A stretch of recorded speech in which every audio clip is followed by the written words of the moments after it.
ናይስጥልኝ ውድና የተከበራችሁ የቻናሌ ቤተሰቦች ዛሬ እንደምታዩኝ ወደ ገጠራማ አካባቢ መጥቻለሁኝና እጅግ በጣም የሚገርም ነው።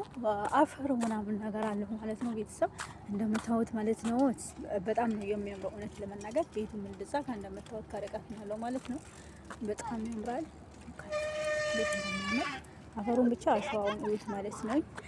እና እንደዚህ ይመስላል። እኛ ጋር ዛሬ ገጠር ጉዞ እንዲህ ነው።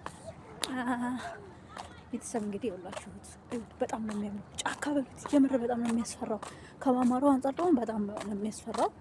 እዚህ አካባቢ ገና ቤት አልተሰራም። ቢኬርፉል አልተሰራም። ቤቱ ደግሞ እንደምታዩት እዛ ጋር ነው ያላችሁ። እንደዚህ አማረ ቤት ተሰርቷል። ስዊሚንግ ፑል አለው። ሁሉ ነገር የተሟላለት ነው፣ ግን ደግሞ አላለቀም ማለት ነው። ለዚህ ቻናል አዲስ ከሆናችሁ ላይክ፣ ሼር፣ ሰብስክራይብ ማድረጋችሁን እንዳትረሱ ማለት ነው። በአዳዲስ በቆንጆ ቆንጆ ነገሮችን ከቻ ሳልላችኋለሁ። እናንተ ብቻ አበረታቱኝ። አመሰግናለሁ። ላይክ ሰብስክራይብ አድርጉኝ ማለት ነው። ፕሊዝ አመሰግናለሁ። ስዊሚንግ ፑሉ ይኸውላችሁ፣ ስዊሚንግ ፑሉ ላሳያችሁ። ውሃውን አሁን ክረምት ስለሆነ መጦታል ማለት ነው። ማለት አልሞሉበትም። ይኸው እንደዚህ ባዶ ነው እንደምታዩት ማለት ነው። እንደዚህ ስፋቱን ይሁት። ቤቱ ደግሞ ይሄ ነው ማለት ነው። ውስጡ በጣም ትልቅ ነው። 10 ምናምን ክላሶች አሉት ከሳሎን ውጪ ማለት ነው።